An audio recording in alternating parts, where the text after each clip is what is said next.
à tous, je suis ravie de vous retrouver pour ce nouveau cycle d'émissions organisé par le magazine Service. Au cœur de nos discussions durant 60 minutes, la qualité de l'air intérieur. C'était déjà une réalité connue bien avant la pandémie. L'air de nos bâtiments est 5 à 9 fois plus pollué que l'air extérieur. Une problématique que l'épisode de Covid-19 a remis sur le devant de la scène. Alors, comment les entreprises de propreté peuvent-elles se saisir du sujet et contribuer à une meilleure qualité de l'air intérieur ? Est-il possible de développer de nouvelles offres ? Pour en débattre, nous accueillons tout de suite nos 4 invités.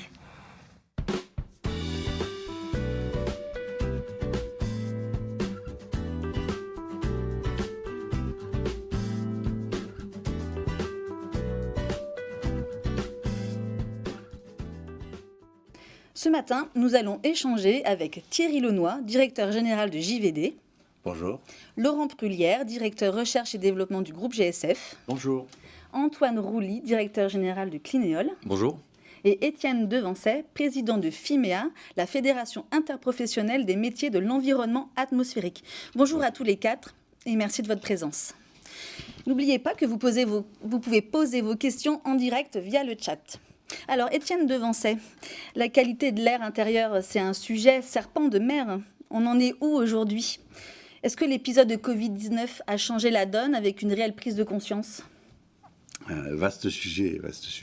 Alors, oui, c'est un serpent de mer avec des hauts et des bas. Concernant l'épisode de Covid-19, ça a en effet fait un électrochoc. Et c'est un peu un pavé dans la mare. Comme ça, en aparté, il faut savoir que pour les problématiques climatiques, il faudrait un confinement, l'équivalent d'un confinement par an, jusqu'à 2030, pour pouvoir réduire suffisamment les émissions. Donc ça, déjà, on s'en rend plus compte. On a eu cet épisode de Covid, on a eu les masques, on a eu aussi une bulle qui a émergé avec des purificateurs, des microcapteurs, la surveillance, et puis on dérive. Alors, il y a deux dérives. Il y a une dérive qui est le CO2, la mesure du CO2 va résoudre tout, d'accord ? Parce qu'on fait la mesure du CO2 pour aérer. Lorsqu'on fait des expérimentations, on teste des expérimentations, on s'aperçoit que parfois, eh bien, les particules sont plus concentrées au niveau des ouvrants. Donc, plus on ouvre la fenêtre, plus on fait rentrer les particules. En mesurant le CO2, on est sûr d'y arriver. Hein, c'est certain, on va dans le bon sens. Voilà. Et en fait, c'est systématique. C'est-à-dire que la définition de la qualité de l'air, c'est opposé à une problématique de climat. C'est-à-dire qu'on oppose un état, une qualité de l'air, à un impact qui est le climat. Or, la qualité de l'air, selon la définition de l'article 2 de la loi sur l'air, de 1996, dit qu'une pollution atmosphérique, c'est blablabla, espace ouvert, espace clos, qui a un impact sur la santé, sur le climat, sur les écosystèmes, etc. Donc on a un état à la qualité de l'air et on a des impacts qui sont des impacts sanitaires, des impacts climatiques, des impacts environnementaux. Et aujourd'hui, eh bien ça, c'est pas pris en compte. Donc vous voyez bien déjà que le sujet, c'est un serpent de mer, mais en plus, il est pas pris dans le bon sens. Parce que derrière, on sépare des choses qui sont séparées par des notions essentiellement financières. Aujourd'hui. Alors, quels sont les grands enjeux selon vous ? Alors, les grands enjeux, c'est justement, à un moment donné, la qualité de l'air, en fait, ça n'a pas de prix. C'est-à-dire que c'est pas gratuit, ça a un coût. Ça coûte 100 milliards d'euros par an à la société en France. Hein. À l'échelle internationale, c'est le déficit de la France, quoi, hein. Donc, quelques milliers de milliards, hein, ce qui est énorme. Mais ça n'a pas de prix parce qu'on ne paye pas l'air. On paye l'eau, on paye l'électricité, on paye la nourriture, on ne paye pas l'air.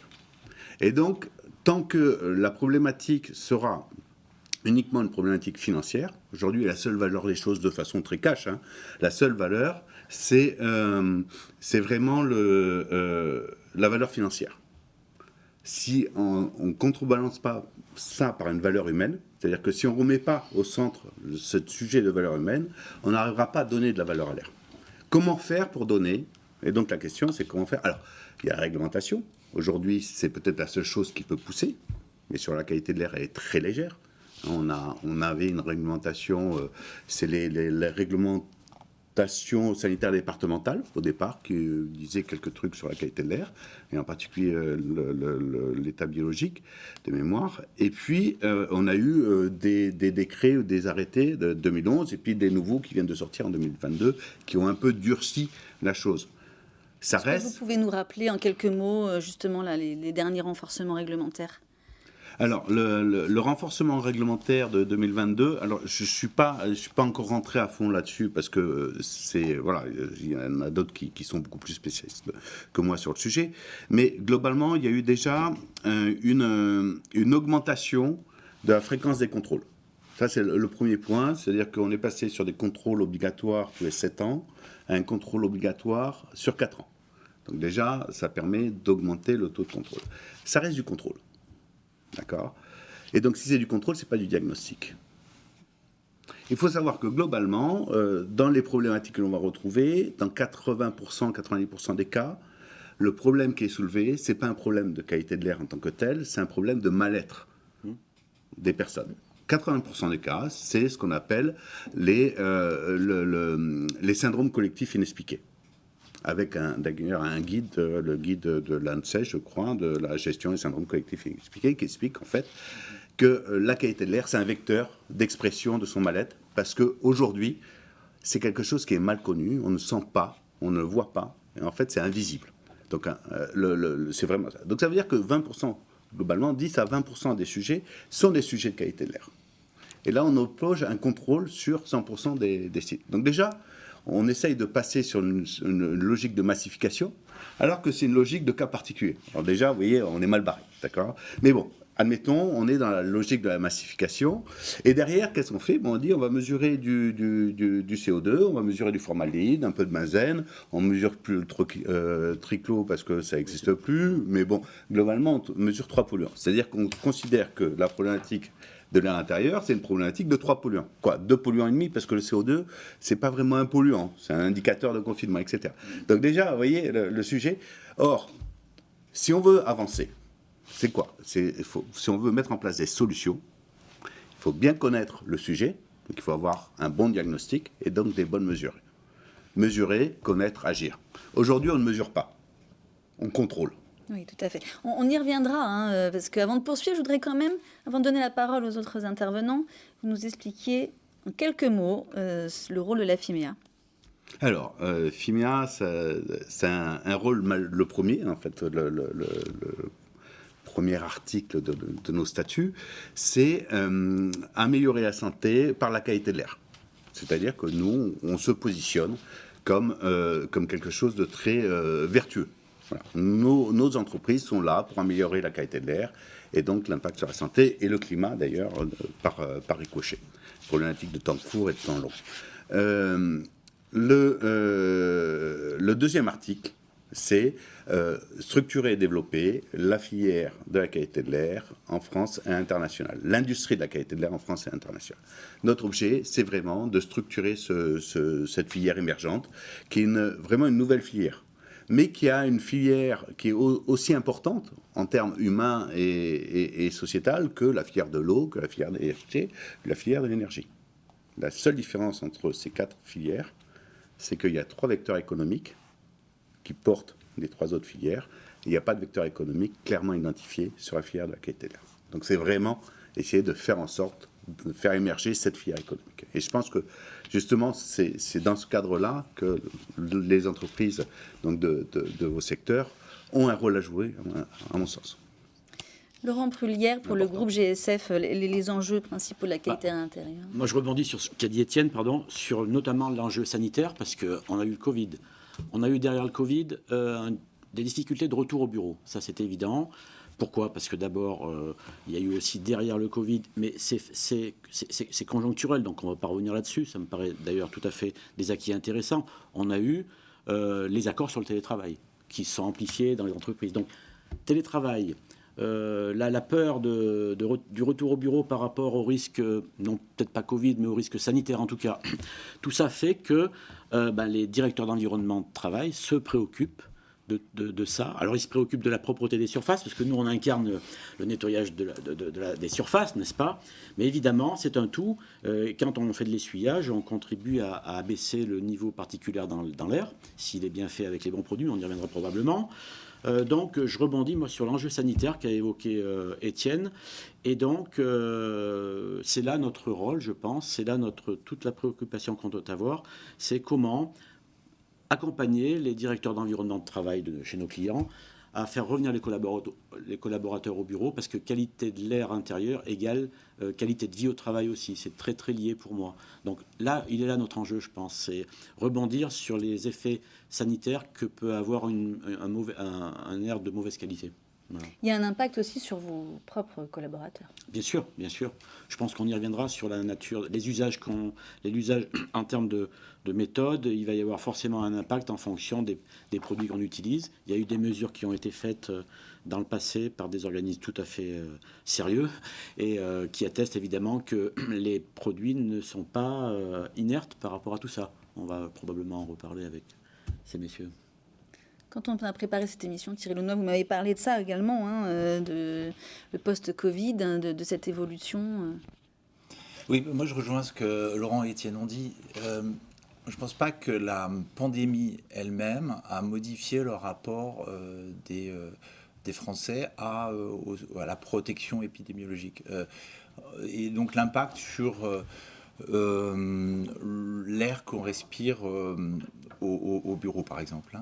Moi, je pense que c'est plutôt effectivement les effets secondaires tels que le télétravail, convaincre les salariés de revenir dans des lieux de travail dont on garantit la qualité et le côté innocuité, enfin l'innocuité.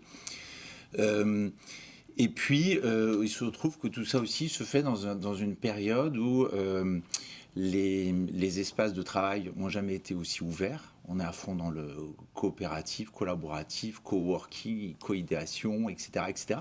Donc en fait, on vit les uns avec les autres dans des environnements qui sont parfois devenus un peu inquiétants sous l'effet de la pandémie, mais de manière générale sous l'effet de différentes pollutions, etc. La mauvaise qualité de l'air intérieur peut avoir un effet aussi sur les performances, sur l'absentéisme des gens, bien sur sûr. Les performances, sur les...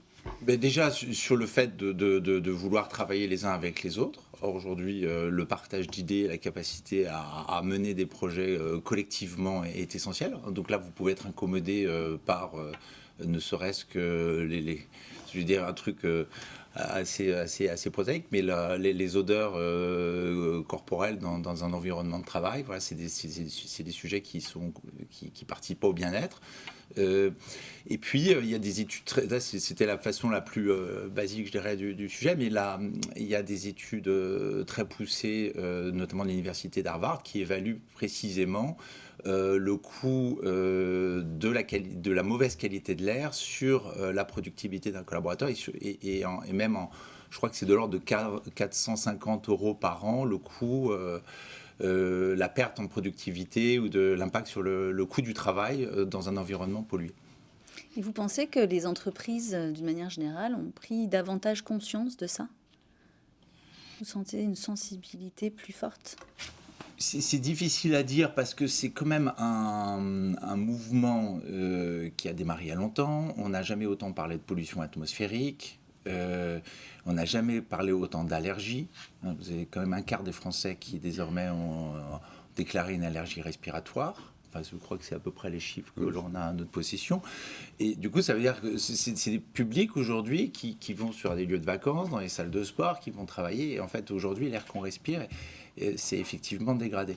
Mais ça date pas d'aujourd'hui. Je crois que c'est en 2012 que le Code du travail a été modifié de prévoir avec l'article R4222-6 qui oblige l'employeur, enfin qui prévoit que l'employeur garantisse un air sain à ses employés. Donc c'est une préoccupation.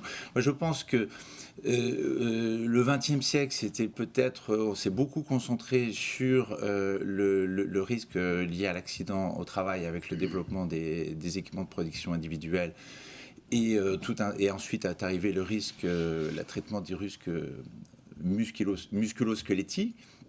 Et je pense que le XXIe siècle, ça va être sous le thème du traitement de l'invisible, de la qualité de l'air.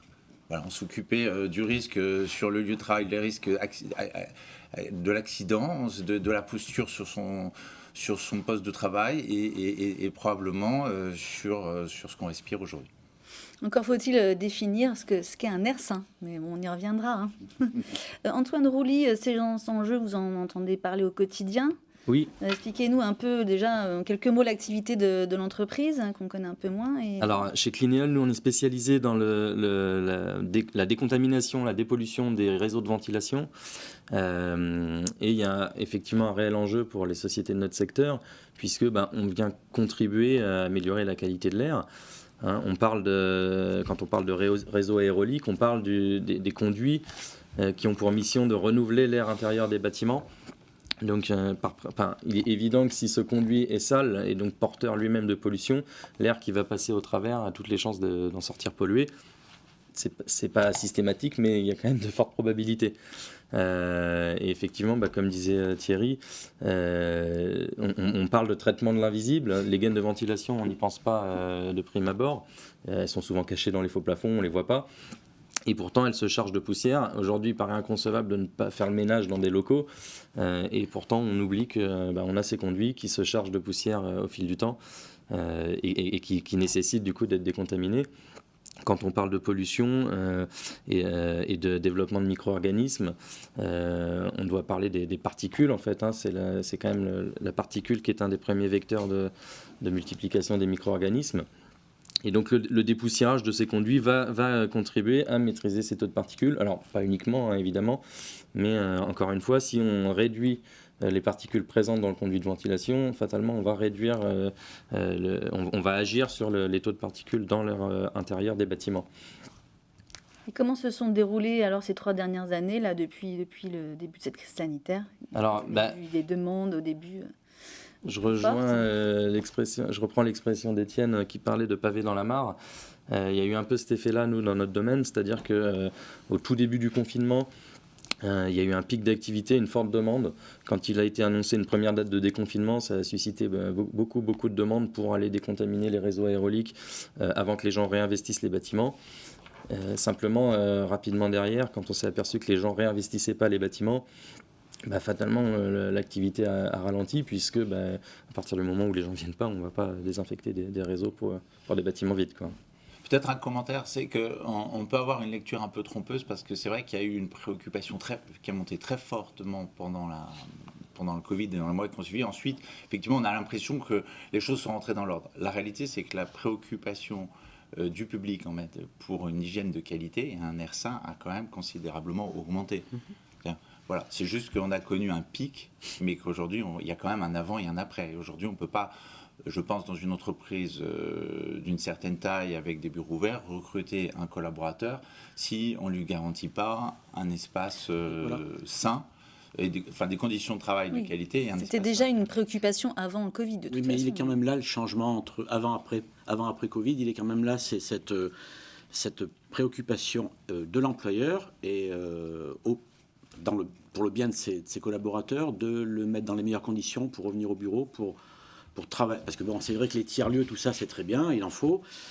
Mais il y a toujours, il reste quand même un fond qui fait qu'il faut revenir au bureau. Sinon, c'est pas la peine de s'appeler l'attractivité aussi de l'entreprise. Oui, il faut faire société. Donc je pense qu'il y a eu un avant-après sur la prise en considération des besoins attentes des collaborateurs de par les employeurs, les directeurs d'environnement de travail, etc., qui fait que la donne est un petit peu redistribuée et que c'est les problématiques pour lesquelles on est en train de parler tous les 5 aujourd'hui, sont vraiment intégrées à cette problématique globale de ces employeurs. Il y a aussi la dimension, on a parlé d'enjeux économiques, sanitaires, c'est les plus importants. Il y a un enjeu environnemental dont vous avez fait d'ailleurs mention. Aujourd'hui, un bâtiment, pour qu'il soit qualifié haute qualité environnementale, il y a un pourcentage des notes qu'on attribue qui est vraiment lié à la qualité de l'air intérieur, environ 10 à 12%. Donc c'est loin d'être négligeable pour qualifier son bâtiment de haute qualité environnementale. Donc c'est vraiment des enjeux globaux, en miroir avec ce qu'on a par rapport aux enjeux du XXIe siècle, vous l'avez dit, on néglige évidemment pas l'analyse des postes de travail, parce que ça restera toujours une priorité majeure, surtout quand on emploie 40 000 personnes. La priorité, c'est quand même la santé et sécurité des collaborateurs. Mais aujourd'hui, oui, il vient s'ajouter des choses qu'on avait peut-être sous-estimées en tant que professionnel de la propreté du service, peut-être sous-estimer la dimension qu'il faut avoir vis-à-vis de la qualité de l'air, c'est sûr. Alors, pour connaître la qualité de l'air et l'améliorer, il faut savoir la mesurer. Donc, vous aviez commencé à en parler, Étienne Devancey. Est-ce que vous pouvez nous en dire un peu plus sur cette importance de mesurer, comment on s'y prend, quelles sont les obligations ? Alors, on va commencer par les obligations. Il n'y en a pas beaucoup quand même. Donc, il y a un article du Code de travail qui demande à l'employeur d'assurer un air sain, de garantir un air sain. C'est quoi un air sain, déjà ? En fait, quand on fait des mesures, c'est pour adresser en fait une question. Donc, d'abord, c'est quoi la question qu'on va se poser? Et la première question, il faut garantir un air sain, c'est bien. C'est quoi un air sain? Alors, qui rend pas malade? Qui rend pas malade. Mais à quel niveau? C'est chronique ou aigu? Déjà, d'accord? Donc, on commence à faire des questions. Donc là, on a pour 1 heure, donc on va essayer de limiter. On a de l'eau potable. On sait ce que c'est que l'eau potable. On a défini ce que c'est que... On n'a pas un air potable. On n'a pas un air respirable. Ou même un air propre. Parce qu'on est dans le milieu de la propreté. Parlons d'air propre. Comment définir un air propre? Alors, on a des diagnostics, on peut mesurer plusieurs choses en disant, on a un peu, beaucoup, on a quelques référentiels réglementaires, pas vraiment réglementaires, c'est des VTR, donc des valeurs toxicologiques de référence. On a pour le poste du travail, on a des VLE, VLEP, des valeurs limite d'exposition professionnelle. On a différents référentiels. Vous avez bien vu, quand je suis un ouvrier, que je suis à mon poste de travail, je fais des poussières de soudure, j'ai le droit de respirer un certain niveau de... Voilà. Alors, voilà. Tout ça, c'est calculé pour une histoire de risque. D'accord, on calcule un risque acceptable. Donc déjà, définir un risque acceptable, c'est un autre sujet. Bon, on a ces définitions.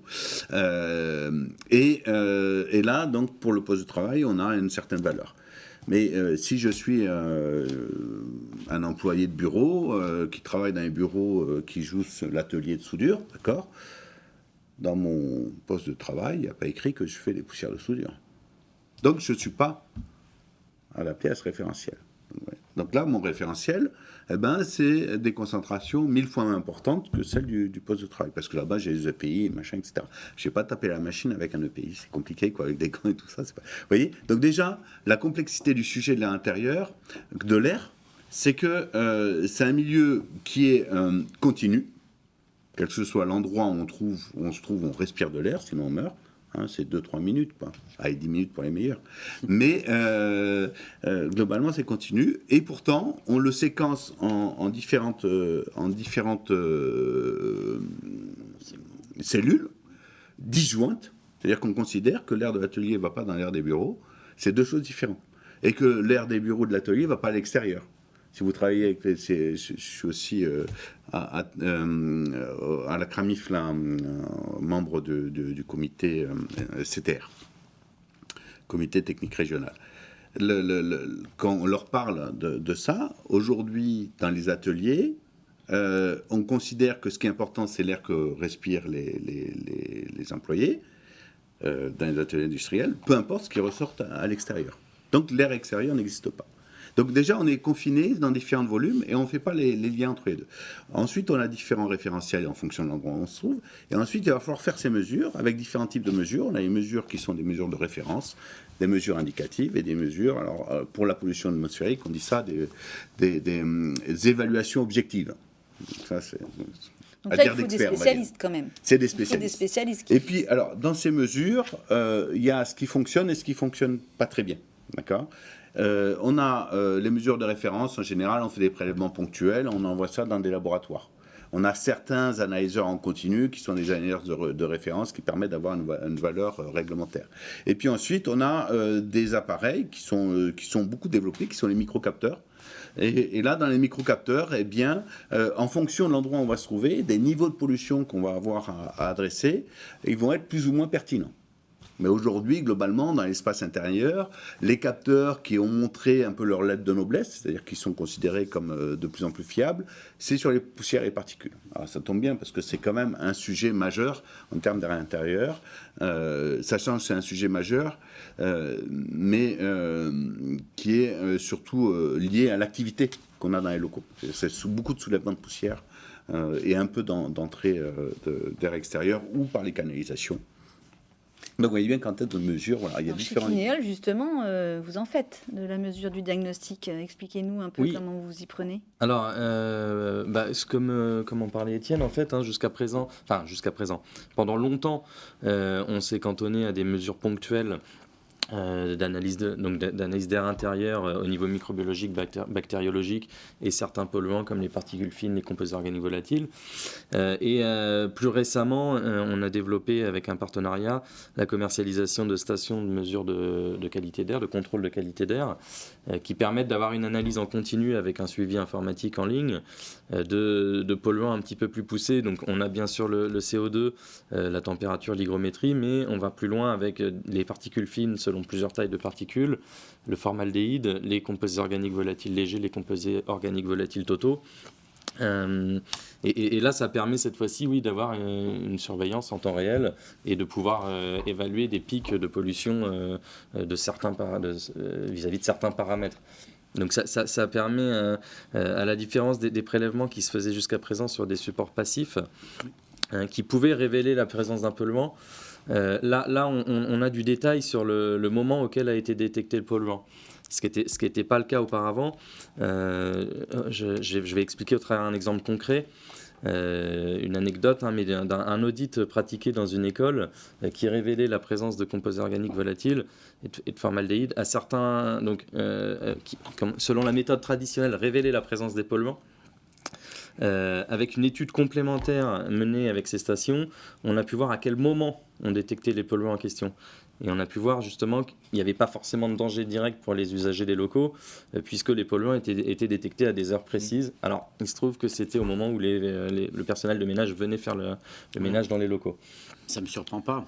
Ça ne me surprend pas sur justement cette qualification des produits par rapport à l'usage des produits. S'ils sont pas...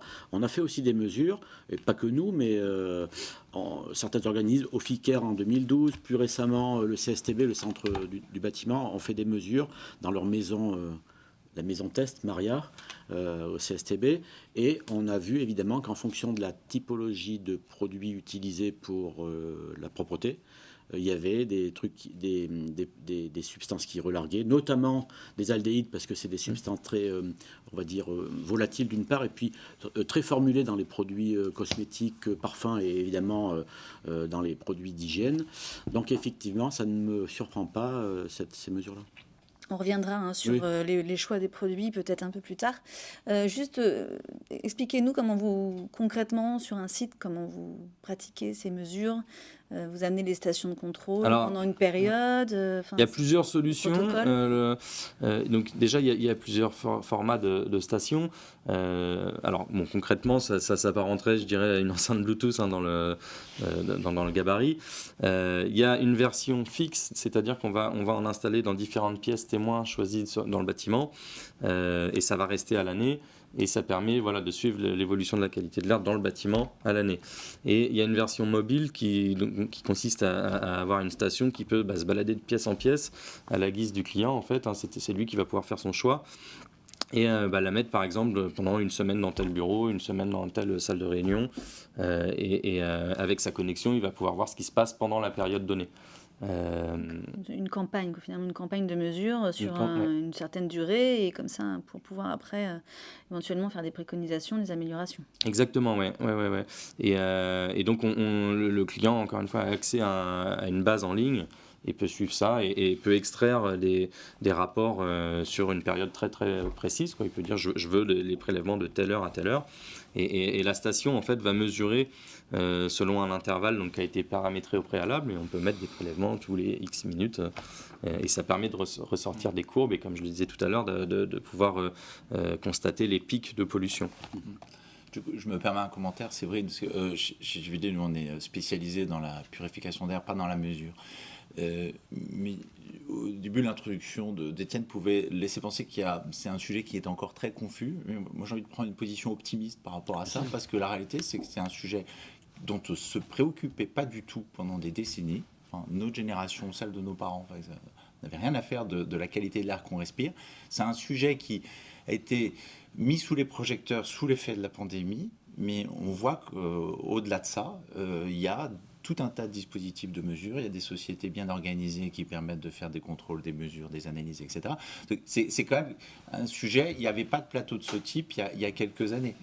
Donc moi, parce qu'on a vite fait de considérer que c'est un univers un peu complexe, réservé à des experts, et que finalement il y a des interprétations possibles dans tous les sens. La réalité, c'est qu'on n'a jamais vu autant de sociétés pertinentes avec des outils modernes et des compétences scientifiques s'organiser pour observer ce qui se passe et ce qu'on respire. Et aujourd'hui, on voit que c'est un sujet de préoccupation. Voilà. Il y a eu un gros travail de fond qui a été fait.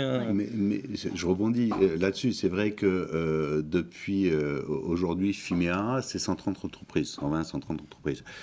Quand on a créé ça il y a un peu plus de 10 ans, en 2009, on était 10-12. D'accord ? Et donc, on a végété pendant très longtemps, aux années 2013-2014, où là, on a eu, en fait, le réveil de la Chine sur la qualité de l'air, qui a signé les accords de Paris, je crois, quelque chose comme ça, qui a donné un coup de projecteur sur les problèmes de pollution. Et là, on a une courbe de croissance qui a été accentuée. Il y a eu vraiment, on était comme ça, puis là, on a eu un pic avec, justement, l'effet Covid, où là, on reste quand même, c'est vrai, sur ces sujets, d'où l'importance aussi, aujourd'hui, de donner de la confiance finalement à ceux qui s'adressent à nous, le structurer et développer la filière, c'est aussi qualifier l'ensemble des offres, que ce soit les offres de mesure, les offres de services, les offres de mesure, les offres de traitement. Tout ça, ça doit être qualifié et c'est le rôle de Fimea, d'essayer de cadrer les choses et pas de les cadrer de façon théorique. C'est-à-dire que si on prend un purificateur, on peut faire des normes dans un laboratoire, ça permet de dire le purificateur fonctionne bien. Il est de bonne qualité, il est pur, temps d'abattement, etc. On dit temps de bruit, etc. Parce que le bruit, beaucoup sur les purificateurs aussi qui jouent, etc., etc. On prend ce purificateur, d'accord, on le met sous une table dans une pièce avec un meuble devant, il servira à rien. Donc c'est bien d'avoir un purificateur qui fonctionne, c'est mieux. Il faut des conditions réelles. Si derrière, on regarde, on analyse le problème, et puis on dit combien il faut en mettre, et où il faut en mettre. Et ensuite vérifier que ce qui a été mis en place fonctionne correctement. Donc il y a toute cette notion de qualification de la prestation, c'est-à-dire de la réalisation de toute la chaîne qui doit être mise en œuvre. Et c'est valable pour les microcapteurs. On reviendra de toute façon sur la purification de l'air.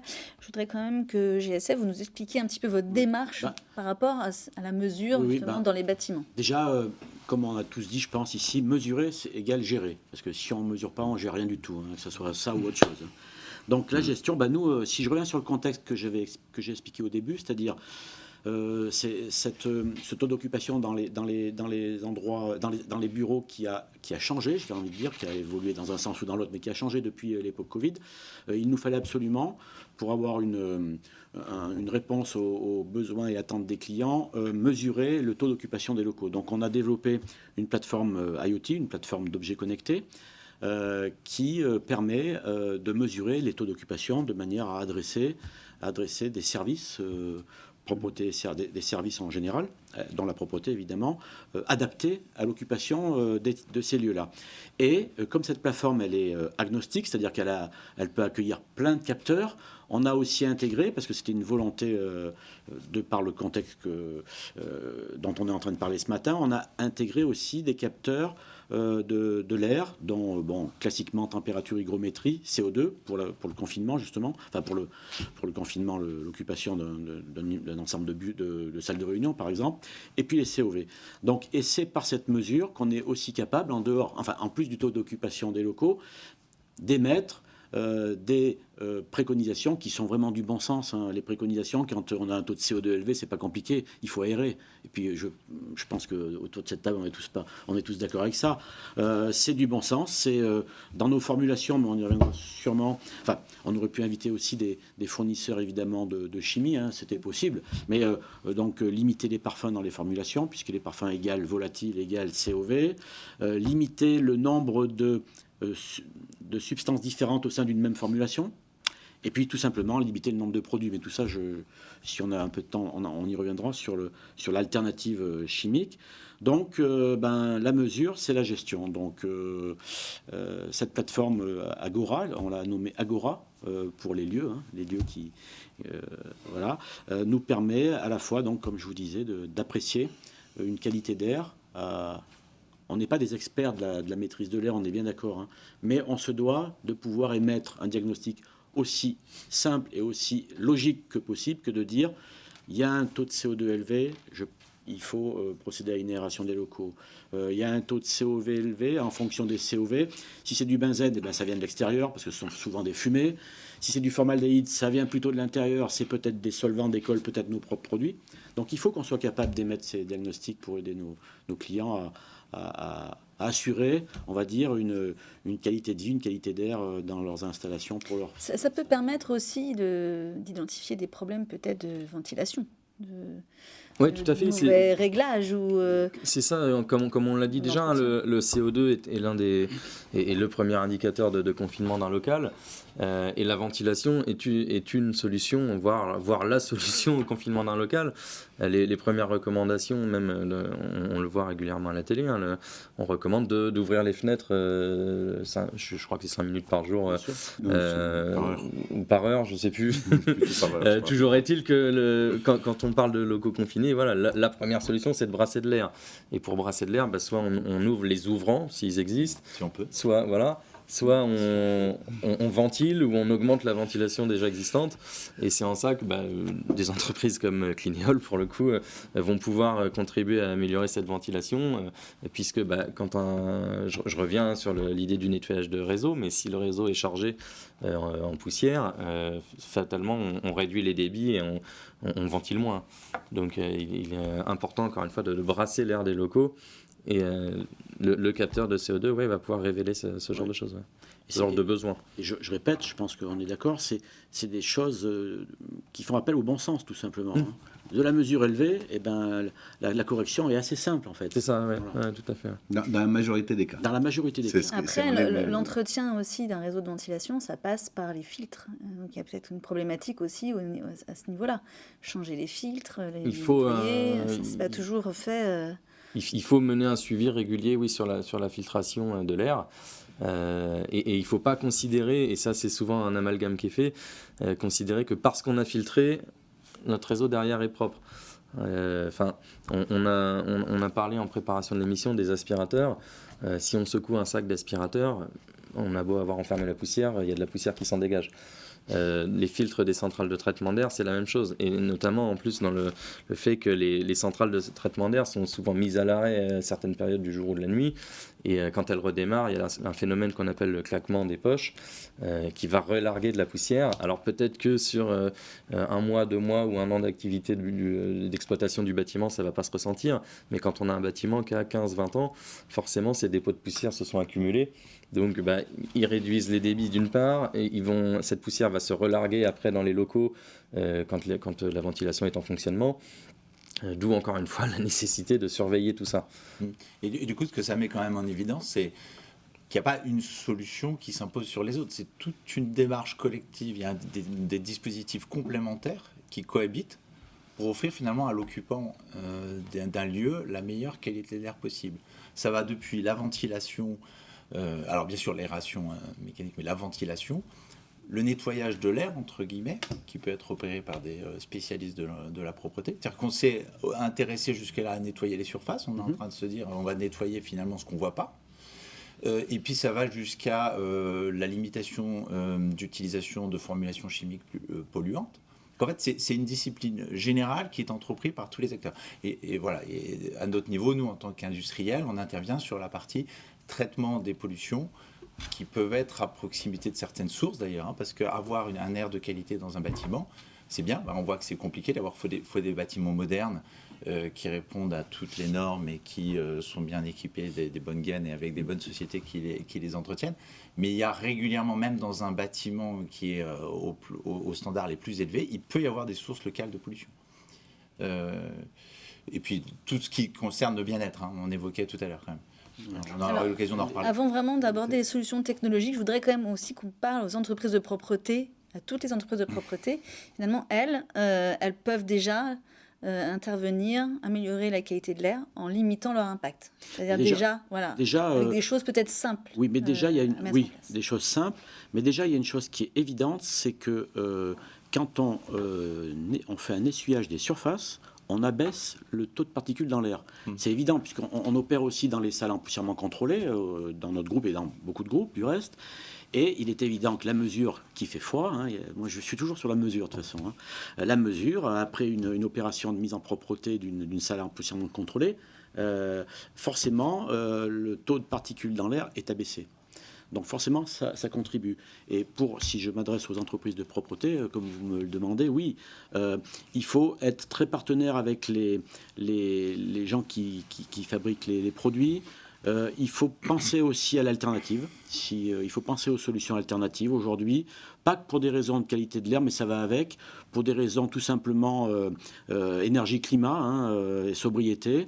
Aujourd'hui, on peut penser, on peut imaginer, on peut innover autour de solutions alternatives qui existent mais qui doivent être poussées davantage, comme en désinfection les ultraviolets et la lumière pulsée, les procédés vapeur également, qui permettent aussi de ne pas mettre en suspension aucune particule et de ne pas en générer surtout, la microfibre et sans chimie, qui permet aussi un essuyage et qui ne relargue pas, l'essuyage, le lavage des sols, avec une chimie conventionnelle, on l'a vu, ça a été mesuré, vous l'avez dit Antoine, relargue.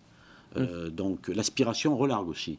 L'aspiration, enfin elle ne relargue pas, mais l'aspiration remet en suspension des flocculants qui étaient au sol. Donc là aussi, peut-être faire l'aspiration en décalé. D'ailleurs, pendant l'époque Covid, on avait travaillé, les entreprises de propreté avaient travaillé avec la FEP sur des recommandations pendant cette période-là. L'aspiration doit être en décalé de l'occupation des locaux, puisque cette flocculation, il faut qu'elle redescende. C'est le principe de la gravité pour ne pas avoir à la respirer.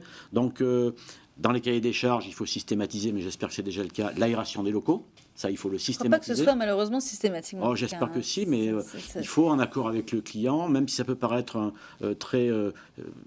comment dirais-je, c'est pas une prestation en tant que telle, l'aération des locaux, ils vont nous dire. Mais par contre, c'est très important. Donc, il faut systématiser l'aération des locaux. Et puis... travailler en innovation sur ces procédés alternatifs que j'ai cités, c'est-à-dire en désinfection UV lumière pulsée, en détergence des produits, par exemple, issus de l'eau électrolysée, qui sont des produits qui minimisent le nombre de produits sur site déjà, qui permettent à 80% pour un environnement classique de bureau de réaliser la prestation, c'est-à-dire on génère avec de l'eau, du chlorure de sodium, donc du sel, et un courant électrique, c'est l'électrolyse, c'est vieux comme Hérode l'électrolyse, mais bon, pour notre applicatif, nous, c'est un peu nouveau, on va dire, sur les quelques années qui viennent de se passer. Donc avec de l'eau, du sel ultra pur et un courant électrique, on va générer une solution acide pour faire de la désincrustation, voire de la désinfection, et une solution alcaline pour faire de la détergence. Et là, il n'y a pas de problème de relargage, de quoi que ce soit. Donc voilà, il faut penser, avec le client, il faut qu'on travaille avec les clients, même si c'est nous les spécialistes, les entreprises de propreté de ces solutions-là, il faut aussi aller vers lui, on en parlera peut-être à l'issue, mais il faut aller vers lui pour justement co-construire avec lui, identifier quels sont ses problèmes à lui. Ici, sur ce plateau, on pourrait imaginer qu'il n'y a pas de zone plus ou moins exposée à des polluants que particulièrement une plutôt que l'autre. Sur un ensemble de locaux, comme vous l'avez dit tout à l'heure, il y a des zones qu'on appelle des zones chaudes, où il peut y avoir moins de flux d'air qui passe, et des zones, ça se mesure tout ça également, et des zones plus exposées au flux, donc plus favorables à un lavage de l'air, si je peux dire. Enfin voilà. Et donc ça aussi avec le client, si on arrive à mesurer avec lui ces zones, ces cartographies de chaleur au niveau stagnation de l'air, on peut orienter d'une part sa fréquentation de ces locaux. Il peut aller davantage sur des zones où il y a plus de flux que d'autres. Et puis nous, de notre côté, en tant que prestataire de propreté, on peut imaginer que les endroits où il y a moins de circulation d'air, ça sera peut-être là qu'il va falloir dimensionner un peu plus notre opération. Et comme vous le disiez aussi, je voulais revenir quand même sur les produits détergents, hein, parce que c'est vrai que les solutions sans chimie, on le sait, il y a encore des freins à les utiliser, ou les solutions alternatives comme l'eau électrolysée. Déjà, choisir un produit peut-être sans COV, c'est Alors, déjà peut-être un premier pas. Évidemment.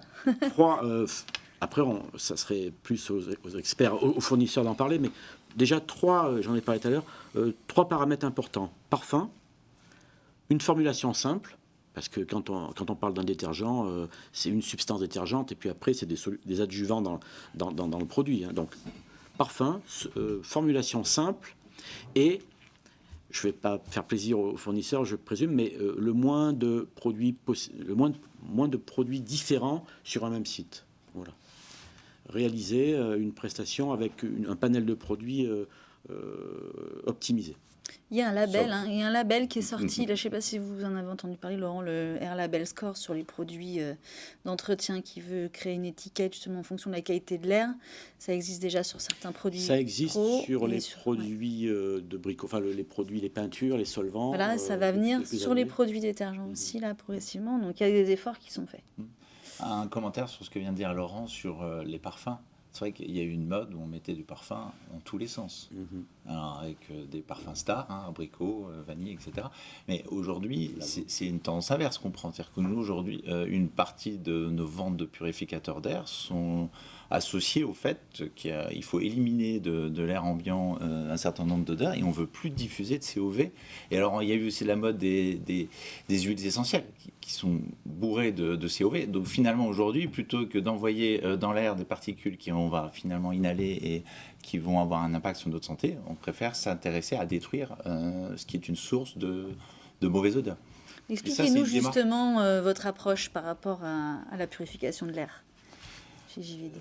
Oui, alors c'est comme Étienne, on pourra en parler pendant longtemps. Disons que déjà, je pense que c'est important d'avoir à l'esprit que notre mission, n'est pas de se substituer à tous les dispositifs et toutes les démarches. Moi, je trouve ça super aujourd'hui, parce qu'une entreprise de propreté qui s'est illustrée dans le passé par le nettoyage de tout type de surface, aujourd'hui s'intéresse à cet aspect-là. La purificateur d'air, ça consiste à éliminer de l'air, mais nous, notre solution, elle n'est pas dans la simple captation. Elle est dans l'élimination des polluants physiques, chimiques, micro-organismes et aussi donc odeurs que vous trouvez dans l'air. Alors, nous, on s'est engagé dans cette démarche il y a déjà 4-5 ans. Et tout à l'heure, quelqu'un faisait allusion à ce qui se passe en Asie. En fait, on a une filiale à Singapour et on a découvert il y a quelques années l'importance des purificateurs d'air dans la vie quotidienne des Asiatiques. Alors, pour des raisons plus contraignante que ce qu'on vit en Europe, mais c'était quand même le début d'une tendance qui va s'installer durablement. Et en fait, vous avez aujourd'hui 2 façons de traiter l'air. Soit comme un aspirateur, vous parliez de filtre, vous captez sur un filtre tout ce qu'il y a de mauvais, et puis vous espérez être assez bien organisé pour régulièrement remplacer ces filtres.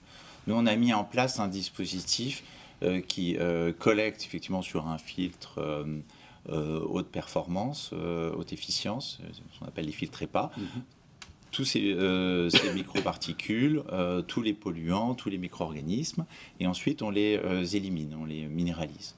Alors pourquoi j'évoque ça ? Parce que ça va quand même dans le sens de se dire on ne collecte pas ce qui est de mauvais dans l'air à un endroit qui devient une espèce de bombe à retardement. La question, c'est est-ce que j'aspire le soir quand les occupants sont partis, comment je nettoie une gaine, etc. etc. Donc, en fait, notre démarche dès le début était de se dire comment est-ce qu'on peut avoir un équipement efficace qui convienne aux professionnels de la propreté. C'est-à-dire qu'on peut vivre sur des horaires ouvrés normaux avec ce produit, on peut l'entretenir, ça ne nécessite pas de pays particuliers, etc. etc.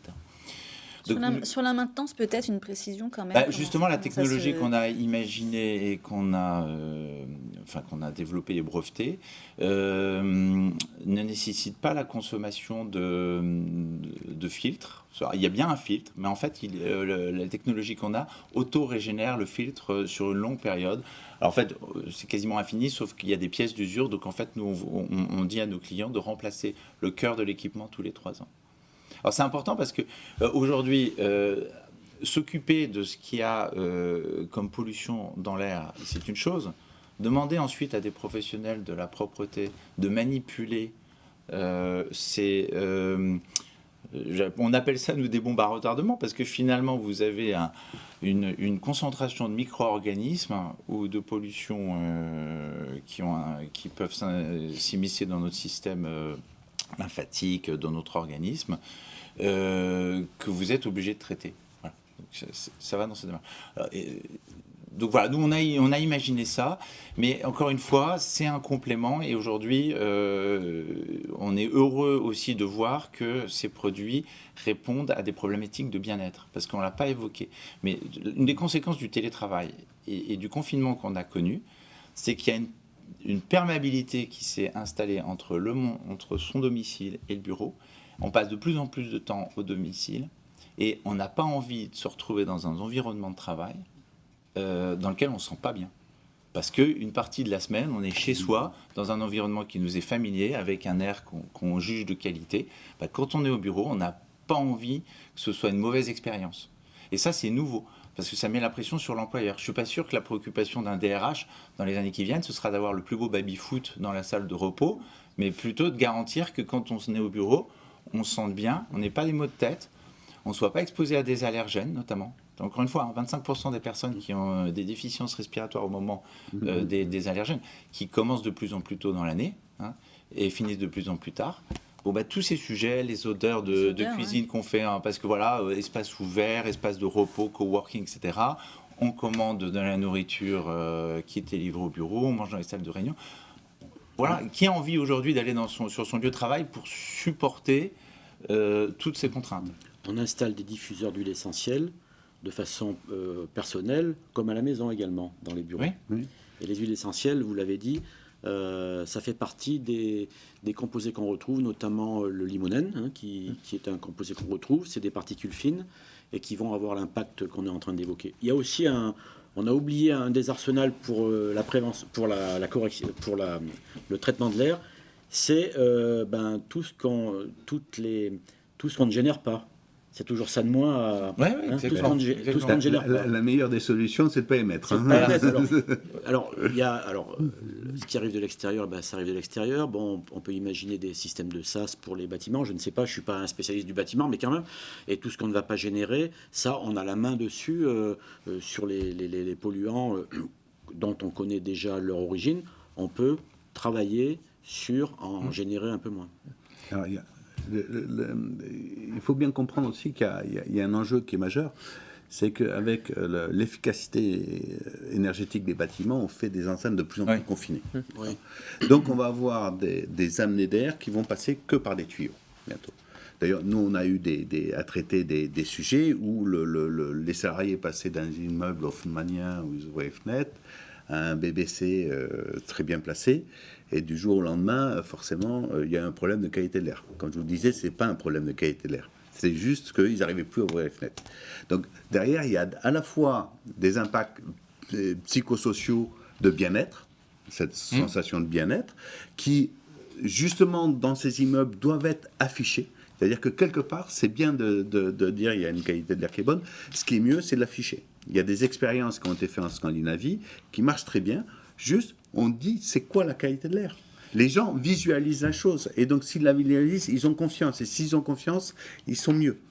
Alors, c'est vrai qu'on a beaucoup parlé là, des lieux de travail.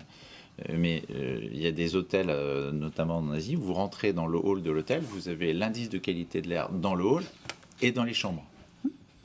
Mais ça va finir par arriver. Alors c'est vrai que c'est aujourd'hui, il n'y a plus de distinction. Où est-ce que je travaille? Où est-ce que je vis? Où est-ce que j'ai du loisir? Où est-ce que je fais du sport?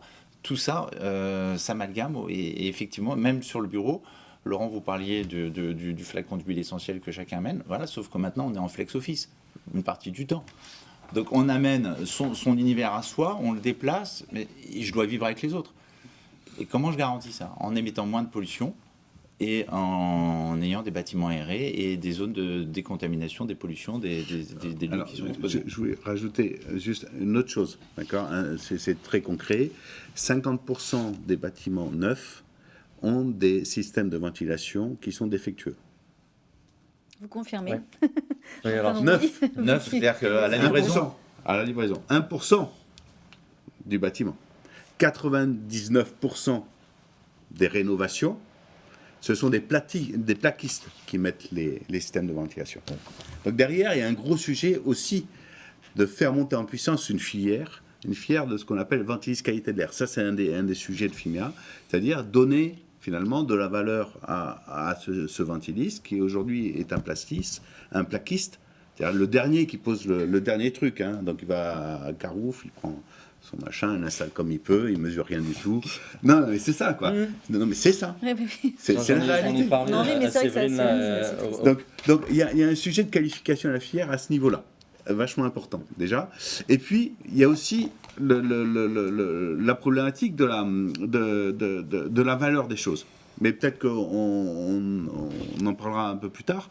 Mais par contre, voilà, c'est ça que je voulais dire. C'est qu'il y a ce sujet de l'amener d'air aujourd'hui par des tuyaux, que ces tuyaux, en fait, aujourd'hui, souvent, on met des préconisations qui sont des préconisations de maintenance temporelles. D'accord? On dit tous les 6 mois, il faut changer les fils, il faut nettoyer, ce machin, je ne sais pas quoi, voilà, les cahiers des charges. Or, si vous habitez au cœur de Paris, ou si vous habitez dans la campagne, dans la forêt, dans la montagne ou près des champs, vous n'allez pas avoir le même taux d'empoussièrement dehors et donc dedans. Donc forcément, vos filtres, ils ne vont pas avoir la même durée de vie. Et donc derrière, il y a un problème d'indicateur de niveau, de mesure. C'est là où le monitoring est vachement important. Parce que c'est grâce à un monitoring qu'on va pouvoir voir à quel moment ça commence à dériver, à quel moment, en fait, il faut prévoir de mettre en place la maintenance opérationnelle. Et ça, c'est un autre point qui est essentiel. C'est aujourd'hui, il ne faut pas autoriser finalement la mise en place de systèmes de purification, de nettoyage, machin, si derrière, il n'y a pas un contrat de maintenance obligatoire qui doit être associé. Si on a des systèmes, aujourd'hui, vous prenez des systèmes avec des filtres, vous les laissez tourner. D'accord ? Le truc, il dit rouge, il dit rouge. On a autre chose à faire, on l'éteint, et puis on prend autre chose. Parce que les gens, ils ne pensent pas à maintenir, etc. Donc, alors que s'il y a un sujet de maintenance obligatoire, forcément, on va changer les choses, et donc on aura quelque chose de bien. Parce qu'après, ce qu'on dit, c'est pire que mieux.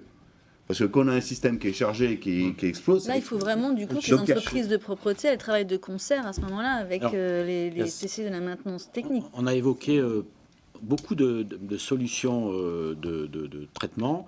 On a évoqué la qualification des installateurs, qui peut être défaillante. Hein, qui n'existe pas aujourd'hui. Bon, voilà, tout simplement.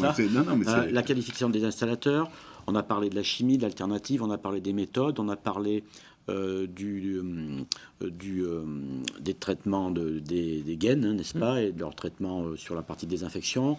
On a parlé des solutions de purification d'air. Il y a un pan qu'on n'a pas évoqué et qui pourrait compléter tout ça, parce que ça pourrait amalgamer toutes les propositions qu'on est en train d'échanger, c'est la formation, la pédagogie. Voilà. Autour de ça, il faut une coque pédagogique costaud pour les différents partenaires, que ce soit les gens qui installent, les gens qui font la propreté, et un peu de pédagogie un peu plus, comment dirais-je, moins opérationnelle, mais d'information pour les occupants des locaux. De la pédagogie pour où est-ce qu'on met un purificateur, parce que si je le mets là ou si je le mets là, c'est pas pareil, etc. Je pense qu'il y a il y a du travail en termes de formation intéressant à imaginer avec tous les professionnels de cet environnement-là. Puis peut-être d'échanges entre les différents partenaires aussi. Parce que... Oui. On voit bien finalement, il y a beaucoup de solutions, il y a beaucoup d'énergie, il y a beaucoup d'envie, et qu'en fait, doit se construire maintenant un écosystème efficace, et avec un honneur d'ordre qui doit aussi maintenant consacrer de l'attention et des moyens à ça. Peut-être tout simplement déjà dans les cahiers des charges des collectivités, pour les entreprises de nettoyage, en particulier avoir un volet qui est la propreté de l'air. La propreté des surfaces et de l'air. C'est-à-dire que la qualité de l'air intérieur, moi je suis absolument persuadé aujourd'hui, on a des porteurs d'eau, d'accord ? Les entreprises de nettoyage sont des porteurs d'air propre. Ils sont là pour amener un air propre. Et ça, on n'est pas dans le nettoyage, on est dans la propreté, et la propreté de l'air. Pourquoi la propreté ? Parce qu'un air sain et un air propre, c'est deux choses qui sont différentes. Ce qui est propre, la notion de sain, c'est vachement compliqué. Si je suis asthmatique, c'est pas la même chose que si je suis en pleine forme. D'accord ? On n'a pas parlé des asthmatiques, quand même, parce que les asthmatiques, c'est des vrais clients pour la qualité de l'air. Voilà. Donc, il y a ce côté aussi. Voilà, mais on voit bien, du coup, qu'il y a jusque-là, on veut dire, la responsabilité de l'air propre ou de l'air sain, il était un peu confié au bâtiment, au gestionnaire du bâtiment. Oui.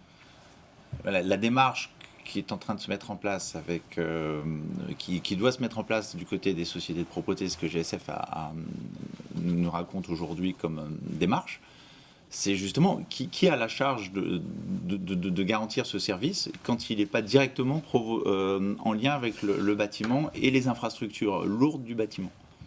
Qui s'occupe de ça ?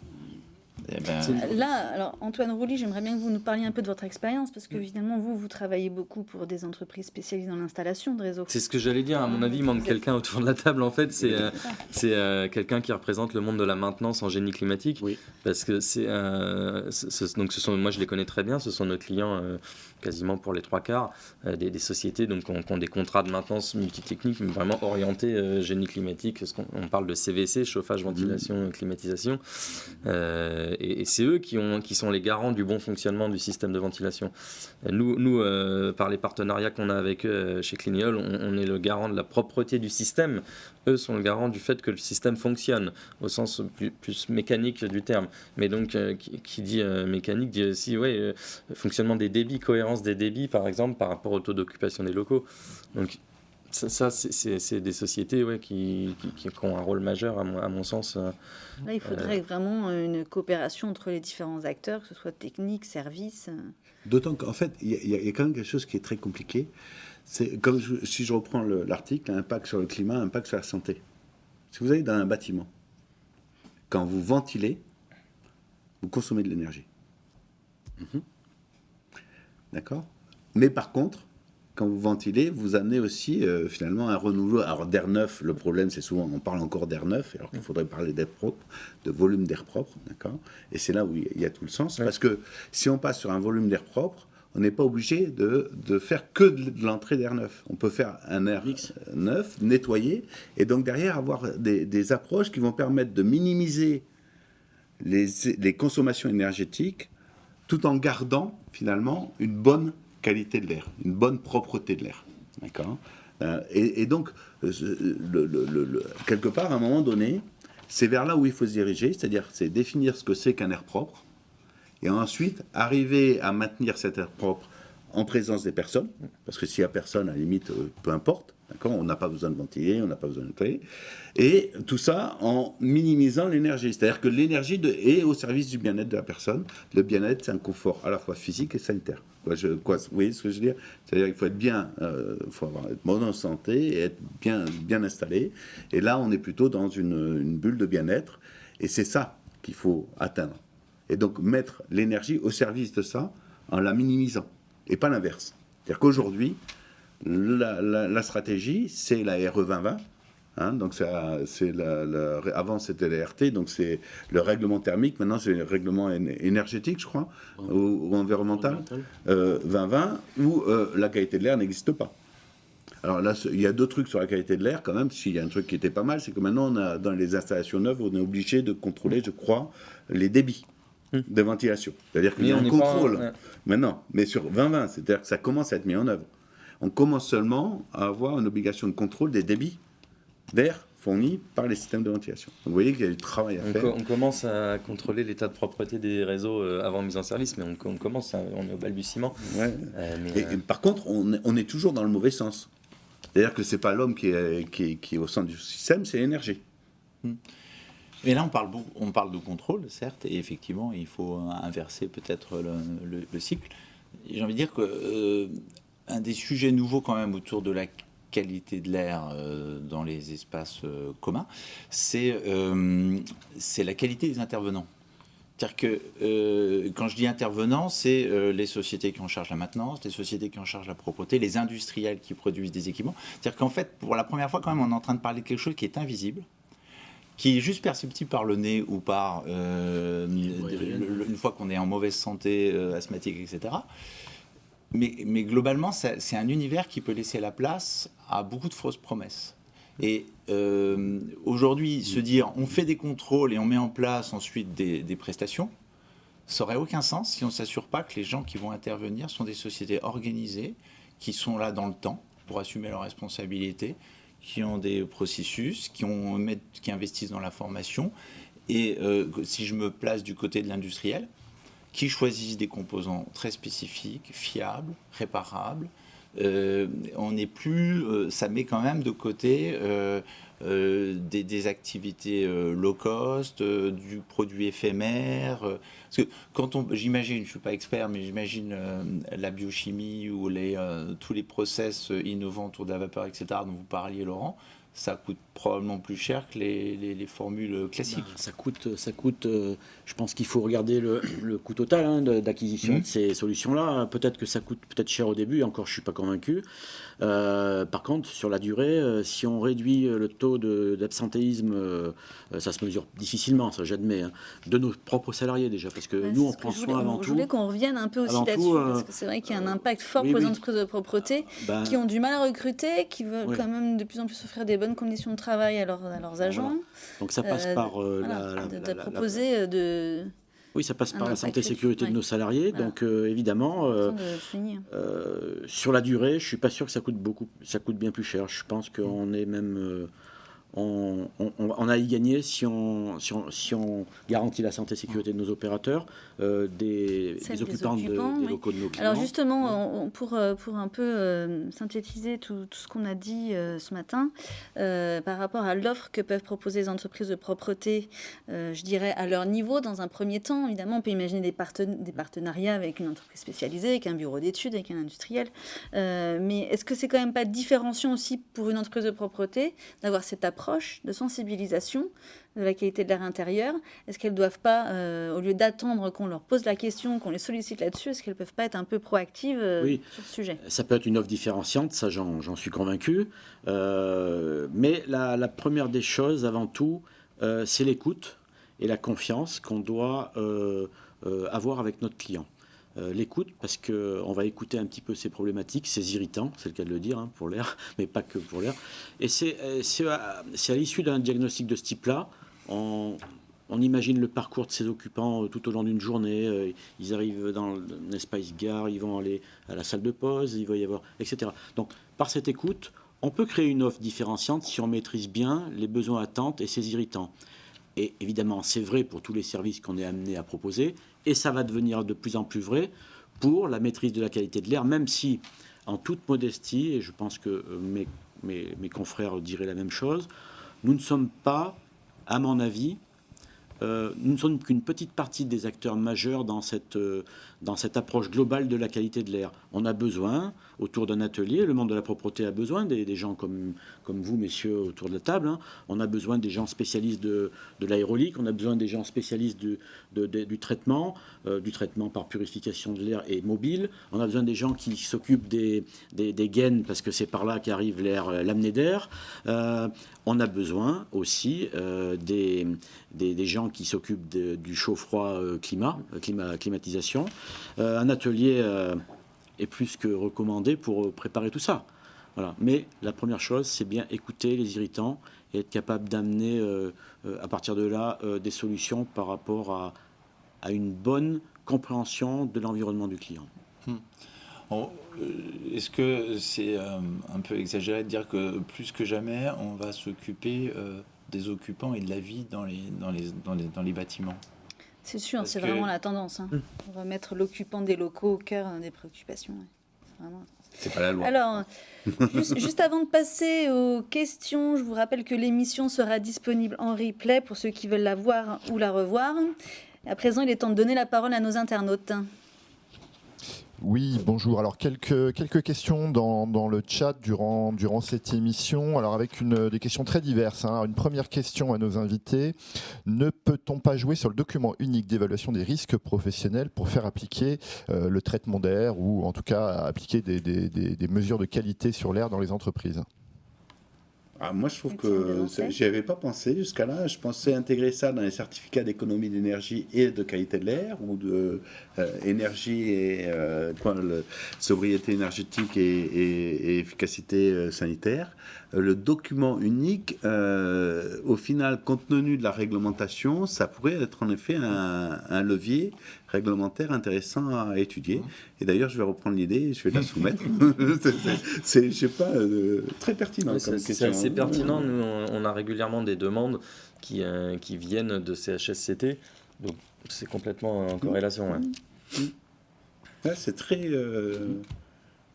J'ai jamais pensé, tiens. Laurent, ça peut être, cette question, non, mais c'est un arsenal du coup intéressant, le DER. Ça passe par, l'évaluation de tous ces risques qui passent par le DER pour être une voie intéressante, c'est sûr.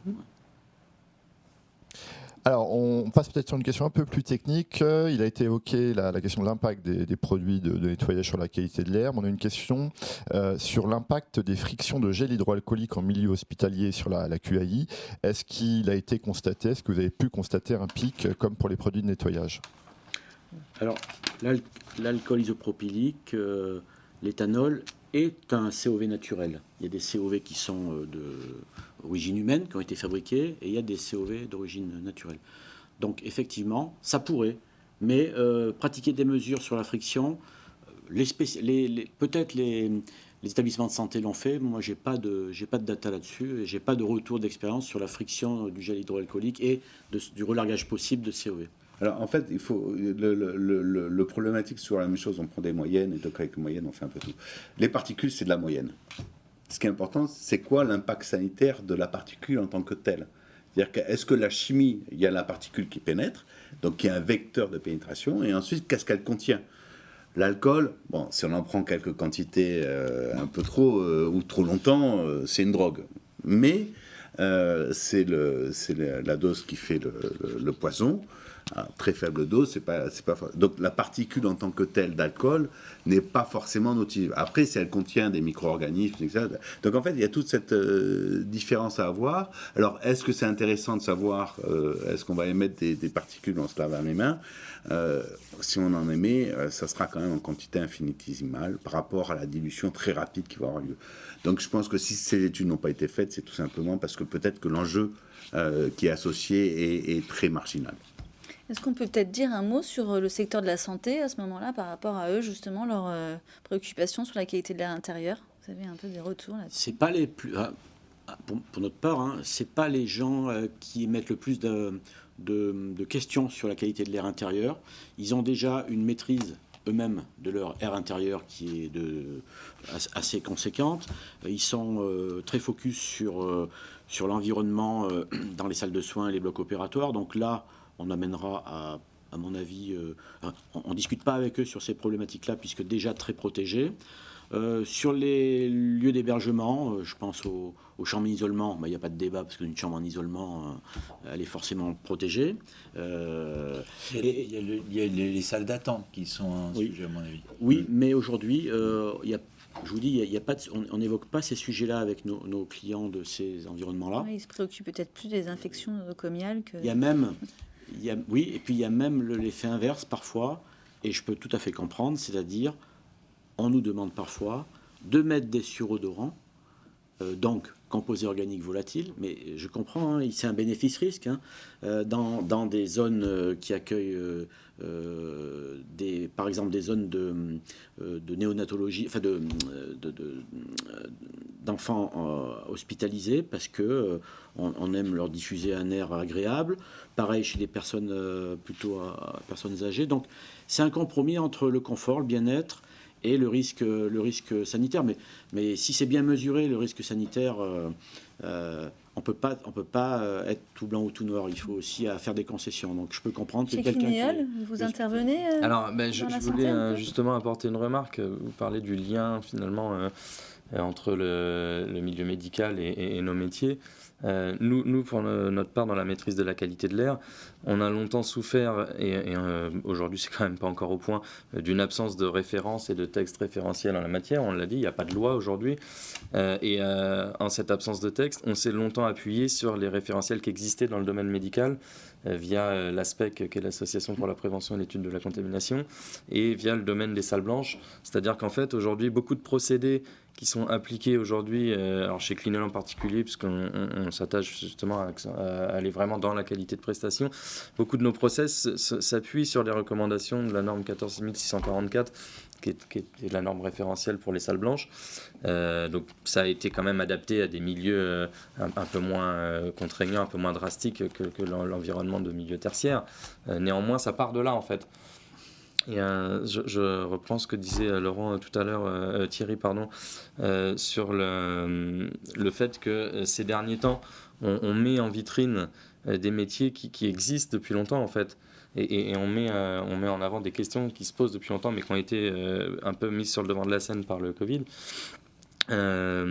Ces métiers-là, ouais, c'est beaucoup quand même de l'application de process salle blanche. On a vu pendant l'épidémie de Covid des prestations de nébulisation, de DSVA, des infections de surface par voie aérienne. Tout ça, c'est des choses qui existaient déjà dans le domaine médical. Donc, oui. Là, il y a eu une exagération quand même un peu à ce moment-là. Oui, et encore une fois, ça a eu le mérite, par contre, de jeter un pavé dans la mare, pour reciter à nouveau l'expression d'Étienne tout à l'heure, quoi. Alors une question encore un peu pointue. Avez-vous réalisé des mesures dans des pièces nettoyées avec de l'acide hypochloreux généré par électrolyse d'une eau salée? Non. Pas de mesure. Pas de mesure de la solution HCl. Je ne sais pas si c'est un vrai sujet. À la limite, si l'auditeur veut en parler de façon plus précise, pourquoi cette partie-là? Et parce que bon, le chlore libre, il ne va pas avoir une toxicité à tout rompre. Donc, à discuter avec l'auditeur, mais je n'ai pas compris le sens. Pourquoi cette solution-là et pas, par exemple, celle qui génère une base? C'est peut-être aussi un problème de concentration. Oui, parce que l'acide hypochloreux, c'est sûr que c'est toxique, mais dans un produit qui est à usage donc des surfaces et qui va être labile, je ne sais pas si ça a un impact sur la santé humaine. On pourrait évoquer l'eau ozonée aussi, dans ce cas-là. Oui, c'est pareil. C'est des choses dont on ne connaît pas l'impact, ça dépend des taux. L'eau ozonée, c'est pareil, si vous voulez. Enfin, on a fait des mesures parce qu'on utilise la technologie de l'ozone dans les secteurs agroalimentaires, en ce qui nous concerne et d'autres prestataires. L'eau ozonée, comme l'ozone dans l'air, en technique de désinfection, de toute façon, l'ozone est une molécule qui est très peu stable. Donc elle va vite se dégrader. Donc ce temps de dégradation, s'il n'y a pas un volume d'exposition trop important, nous permet de réduire complètement le risque. Donc l'eau ozonée, encore plus que une technique de DSVA par l'ozone, l'eau ozonée, très peu stable et avec des concentrations d'ozone très faibles, donc il n'y a pas de risque sur le sujet, c'est quand même beaucoup les concentrations restent en dessous des seuils et puis le temps d'exposition. L'acide hypochloreux, c'est l'eau de Javel, on est d'accord? HCl, là ça génère HCl ou HCl. Parce que hypochloreux, c'est... Oui, c'est l'eau de Javel, oui. C'est l'eau de Javel, d'accord. Bon, l'eau de Javel, ça fait, je sais pas, plusieurs centaines d'années. Hypochlorite de sodium. Hypochlorite de sodium, que ça existe. Aujourd'hui, son impact sanitaire en tant qu'inhalation, à moins dans une AED en quantité astronomique... Oui. Ça reste quelque chose qu'on utilise depuis des centaines d'années sans qu'il y ait un impact sanitaire clairement identifié. Donc ça reste quand même quelque chose de relativement... Mais j'en reviens à mon commentaire sur le sérieux des sociétés qui fournissent ou assurent des prestations dans ces univers. C'est qu'on voit bien que globalement, on peut vite basculer dans une mauvaise utilisation de certains composants, notamment chimiques, mais c'est aussi pareil sur des procédés de traitement de l'air. Voilà, l'ozone, on en respire. Les pics, ils sont à la montagne l'été en bord de mer. Donc c'est pas le sujet de est-ce que l'ozone est un problème, c'est quoi les seuils qu'on respecte, est-ce qu'on respecte les réglementations et combien de temps on s'expose. Exactement. Et de quelle façon on protège l'opérateur qui en assure la diffusion. Exactement. Voilà. Et c'est Donc, pour ça c'est qu'il la faut dose. que des gens aujourd'hui, cette filière, tout ce qu'on a dit aujourd'hui, qui je trouve ouvre des perspectives nouvelles parce qu'on voit qu'on est des acteurs de des professions différentes et c'est rare qu'on se retrouve comme ça à évoquer cette thématique. Et ça va dans le sens aussi d'une professionnalisation et aussi d'un cadre de confiance qui doit donner envie aux différents donneurs d'ordre et à tous les gens concernés par ce sujet de s'engager sans risque et au service de leurs visiteurs et de leurs salariés. Et c'est l'objet de FIMEA, la filière. Oui, c'est ce que j'allais dire. Je pense que c'est des filières comme vous qui Bah, qui avaient ce rôle-là Aujourd'hui, de en faire fait, un peu autorité en la matière. Quand on a commencé FIMEA, il n'y avait que 3 pelés, 4 tendus qui étaient un peu des Khmer verts de la qualité de l'air, quoi, hein. Il y a le bureau d'études modélisation, vraiment. Aujourd'hui, on a autour de la table des professionnels de filières industrielles qui s'intéressent au sujet parce que ça devient un vrai sujet. Ça reste encore un grand sujet de discussion, c'est-à-dire qu'on communique beaucoup. La réglementation et la mise en place des obligations pour atteindre une bonne qualité de l'air sont loin d'être au niveau des enjeux. Aujourd'hui, le coût de la pollution de l'air, c'est environ 100 milliards d'euros par an pour la France. D'accord, reste à la France. Les économistes disent que l'effet de levier, c'est 1 pour 10. Globalement, pour 1 euro investi, on en gagne 10 en termes d'impact sur la qualité de l'air. Donc voilà. 100 milliards, c'est 10 milliards. Je peux vous dire qu'en France, on ne met pas 10 milliards sur la table par an pour améliorer la qualité de l'air. Ça serait. On ne sait même pas combien on met d'ailleurs, en fait. Alors on parle beaucoup d'argent, mais j'ai l'impression que tous les ans, on nous sort une nouvelle étude qui établit un lien direct entre la pollution et une nouvelle maladie. Parce qu'on parle au début AVC, cancer, et autisme. cette année, il y a eu une publication qui faisait un lien entre le cancer du sein et les niveaux de pollution atmosphérique. Et c'est que le début. Enfin, on avait parlé des perturbateurs endocriniens. Et où est-ce qu'on passe l'essentiel de notre journée? Tout à l'heure, on a parlé de l'air qui était 5 à 9 fois plus pollué. En France, on passe 80% de notre temps en moyenne à l'intérieur. Oui, tout à fait. Et il y a des pays, notamment des pays chauds, où les gens passent 100% de leur temps. On va prendre encore 2 questions. Alors, une série de questions sur les purificateurs d'air. Comment expliquer qu'une minorité de purificateurs vendus sur le marché français ont été évalués selon la norme NFB 44200 ? Et comment peut-on évaluer l'efficacité d'un appareil quand le débit d'air propre ou le débit d'air épuré n'est pas indiqué ? Je vais faire une première réponse, je laisserai compléter. Les purificateurs d'air, je pense que c'est un sujet qui était inconnu du public avant le Covid. Voilà. Donc, globalement, les gens qui fournissaient des équipements étaient peu nombreux, et ceux-là étaient en général bien au courant des normes et contribuaient à renforcer le cadre normatif, parce qu'en fait, c'est un sujet, il faut créer de la confiance. Sinon, personne s'y intéressera. Donc, les sociétés assez organisées, tels que quelques acteurs industriels européens ont été actifs. On n'est pas très nombreux. JPD est assez engagé dans cette démarche, ainsi que des confrères qu'on respecte bien. Mais à côté de ça, le Covid a vu apparaître des containers entiers de produits dont on ne soupçonnait pas l'existence. D'équipements. Et alors là, tout le monde y va de sa promesse. Et c'est difficile à vérifier. Et après, le cadre normatif n'est pas assez contraignant. Et puis, il n'y a pas assez de contrôle. Mais après, vous arrivez avec des produits qui font plus de mal que de bien. Donc ça, c'était la première question, je crois. Non, mais je rebondis, c'est exactement ça. C'est un sujet majeur de FIMEA. C'est la qualification. C'est-à-dire qu'une filière crédible est une filière qualifiée. Donc ça, c'est essentiel. Et la qualification, elle est à 2 niveaux. C'est la qualification du système en tant que tel. Donc là, c'est la norme 400, je ne me rappelle jamais. La NFB 44200, voilà, qui est une norme AFNOR. qui va mesurer En laboratoire. en laboratoire, mais en grande enceinte. On ne va pas traiter 1 mètre cube d'air, on va traiter un volume d'air qui est annoncé par le fabricant. Et là, vous démontrez la performance avec des outils de mesure très précis, ce qu'on appelle en one pass en plus. C'est l'air passe une fois à travers le purificateur d'air. Et là, vous mesurez les micro-organismes et les allergènes. Et il y a la NF 16846, quelque chose comme ça, qui, elle, garantit l'innocuité, le fait que l'appareil ne génère pas de pollutions qui sont mauvaises, et sa performance aussi de manière générale, y compris aérolique, je crois. Voilà. Alors la qualification sur laquelle vous travaillez, elle est... La base, c'est déjà que les systèmes en laboratoire fonctionnent, en conditions, ce qu'on appelle conditions réalistes de fonctionnement en laboratoire fonctionnent. Et ensuite, il y a la qualification des systèmes en conditions réelles, in situ de fonctionnement, qui intègre aussi toute la chaîne de l'intelligence de la qualité de l'air, qui parle du diagnostic initial. Est-ce qu'on a un besoin d'épurateur? Ensuite, le dimensionnement. Quel type d'épurateur? Quelle problématique? Est-ce que c'est microbiologique? Est-ce que c'est poussière? Est-ce que c'est sauvé? Est-ce que c'est tout? Est-ce que c'est un seul? Donc réfléchir sur quel type de système de purification. Combien de systèmes? Quel est le volume de ma pièce à traiter? Et surtout, quelle est la configuration de ma pièce?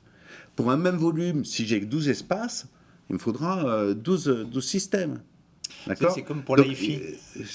Vous achetez des enceintes, si vous les mettez à un mauvais endroit, vous n'allez pas profiter de leur performance. Et donc, derrière, cette qualification, elle va avoir le jour bientôt? Alors, on fait aujourd'hui, on a des expérimentations avec la bibliothèque de la mairie de Nogent, avec des systèmes de purification et des capteurs pour justement caler un premier protocole qui est d'ailleurs poussé par un monsieur qui s'appelle le docteur Fabien Schinazi, qui est le président de la chaire Santé et Environnement au Conseil de la Santé publique, que tous les acteurs de la qualité de l'air intérieur connaissent.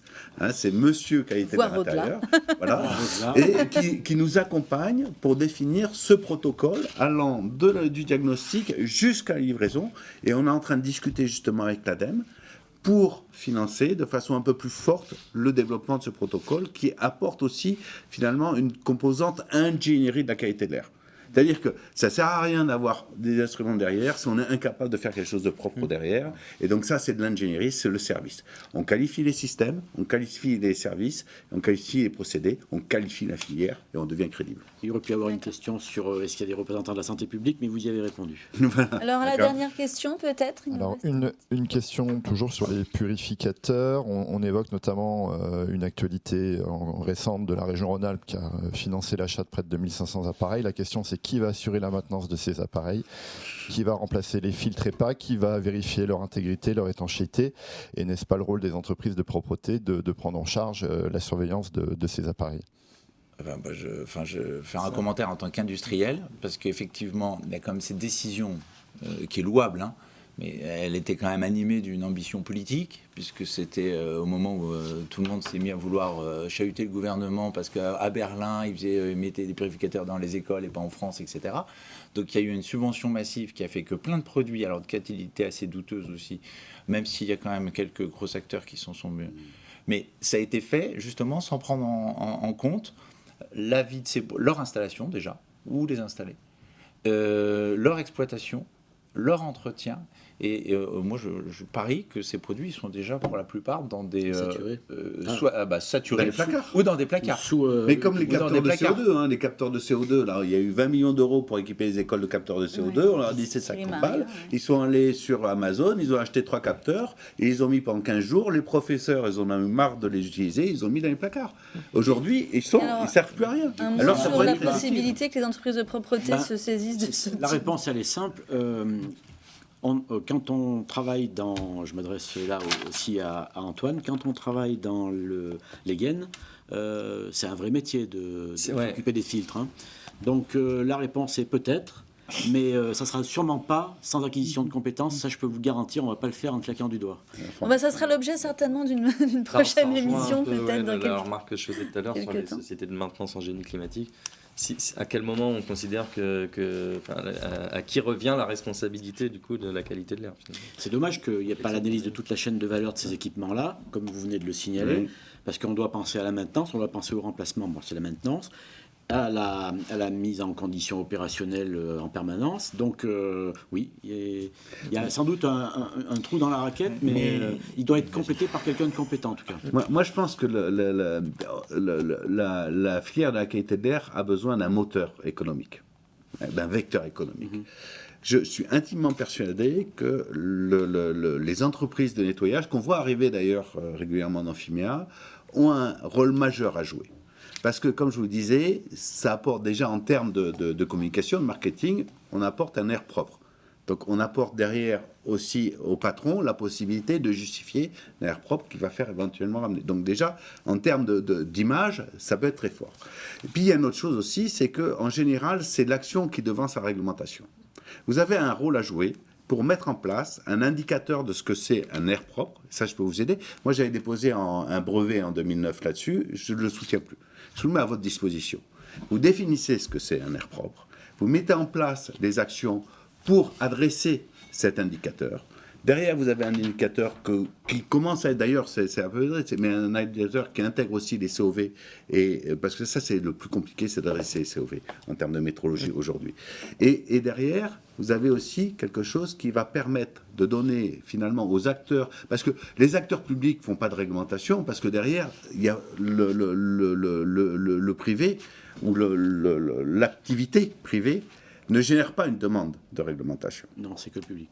D'accord. Et donc, ça, c'est le premier point. Et deuxièmement, il y a aussi de l'action publique. C'est-à-dire que dans les marchés publics, aujourd'hui, il faudra, et ça, je vais essayer, avec FIMEA, on essaye dans notre lobbying de le faire, c'est qu'ils incluent dans les marchés publics une dimension qualité de l'air intérieur. Mais alors, avec une réserve quand même, attention au mieux qui est l'ennemi du bien. Parce qu'on a vite fait de croiser des ayatollahs qui veulent traiter tous les problèmes qu'il y a dans l'air.